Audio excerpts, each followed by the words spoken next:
Hello and welcome to the YouTube studio at the Munich Security Conference. I'm Jack Kelly from TLDR News, and I'm joined today by leader Mitch McConnell. Thank you for joining us. Glad to be here. We've got a couple of main issues we want to discuss, some of the biggest issues of the day, including Ukraine and the issues in China. I'd like to start with Ukraine, if that's okay. Sure. Awesome. So, US military support for Ukraine has so far mostly been through presidential drawdown authority, as well as some foreign military sales. Do you think it's time for Congress to take power over the executive branch on this issue and be more active when it comes to how arms transfers are conducted, especially given how protracted these kinds of conflicts can often become?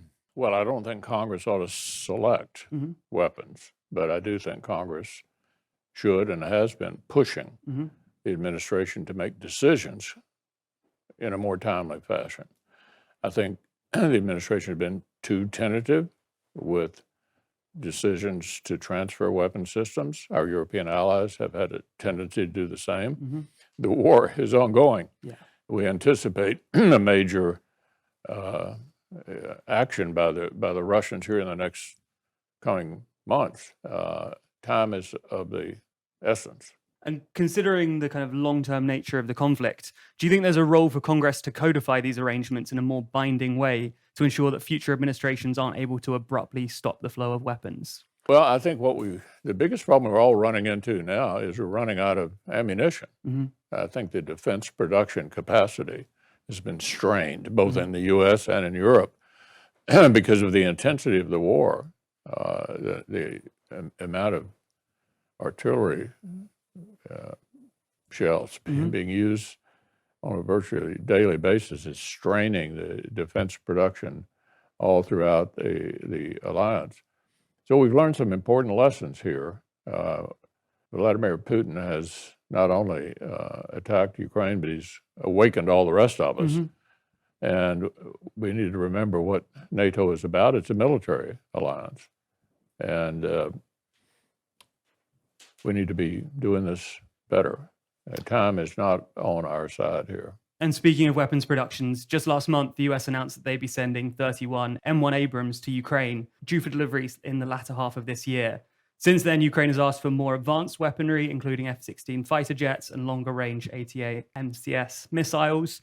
Do you support the US sending these kind of weapons to Ukraine, both when it comes to more jets and also more long-range missiles? I do, and I think it ought to be done sooner rather than later. The same problem we've just been discussing here, the tendency to kind of sit on decisions until things get worse, and then you finally do the right thing, is not going to sustain this situation forever. When it comes to decision-making, both political parties have growing factions within them that are increasingly skeptical of how much money is being spent sending weapons to Ukraine. Are you worried that your fellow legislators might end up derailing spending in the future? I'm not, because if you look at the amount of money we've spent so far, it's about 0.02% of our gross domestic product. And if you remind people of how much it would cost if Russia actually won, looking down the road, we're not spending too much. And we're not fighting the war ourselves. We're giving assistance to those who are fighting for their independence and for their democracy, entirely consistent with the mission of NATO. And I think that a lot of good for NATO has come out of this invasion. You've got 2 new countries coming in, Sweden and Finland. You've got a growing awareness in Asia. Prime Minister of Japan recently said, if you want to send a message to President Xi, beat Putin in Ukraine. So I think the democratic world has been awakened, and it's clear who the threat is coming from: Russia, China, Iran. And when it comes to government spending in the US, obviously the debt ceiling debate is really starting to heat up, especially following the State of the Union earlier this week.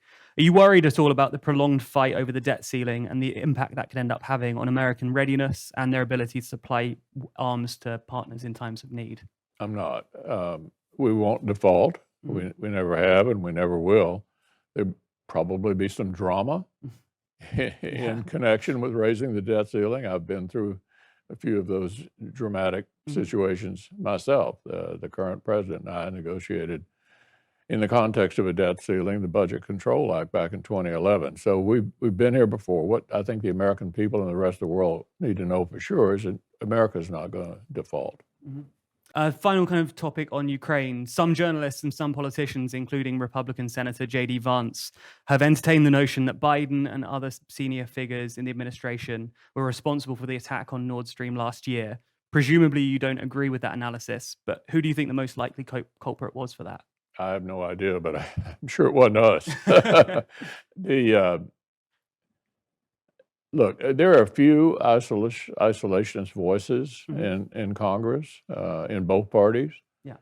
But I think to sum it up, you've got the Speaker of the House, the Republican leader of the Senate, the leaders of all the national security committees, all of us supporting this war. There are a few isolationists in each party, and I think Europe should understand fully, and one of the reasons I'm at this Munich Defense Conference is to make it clear that the overwhelming majority of Republicans are not only behind the Ukrainians, but would actually do things more quickly than the president has. Sure.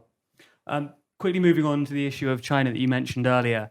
Just last summer, President Biden signed into law the Chips and Sciences Act, a law aimed at bringing semiconductor manufacturing to the US and reducing reliance on China. You voted in favor of the bill, and since then, a number of companies have announced that they're moving chips factories back to the US. President Biden has since then imposed export controls prohibiting US companies from exporting to China the technology, software, and equipment used in producing advanced computing chips and supercomputers.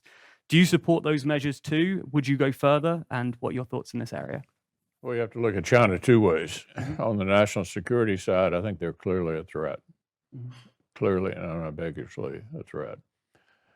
And on the trade and commercial side, we have a lot of interlocking relationships, very complicated, and trying to figure out the best way forward without becoming completely an island in international trade is complicated. So we know China's a threat. We know they steal our secrets. We know they try to find any way they can to observe and penetrate. But it is more complicated on the trade and commercial side to try to figure out how to sort out the relationship. Clearly, China has chosen to be an adversary. This wasn't our idea. I mean, we thought we were going to have a pretty good relationship. President Xi particularly has chosen a different path. He's chosen to be an adversary, and so we'll have to stand up for ourselves. And finally, in December, the Biden administration rejected a ruling by the WTO that American steel tariffs violated WTO rules, arguing that the WTO has no authority to review what the US considers an issue of national security. Do you support the Biden administration's position on this issue? And if so, do you think that the WTO has become redundant? I'm not sure I have an observation to make about that. Fair enough. Thank you so much for your time, Leader McConnell. It's been a pleasure speaking with you. Okay, good.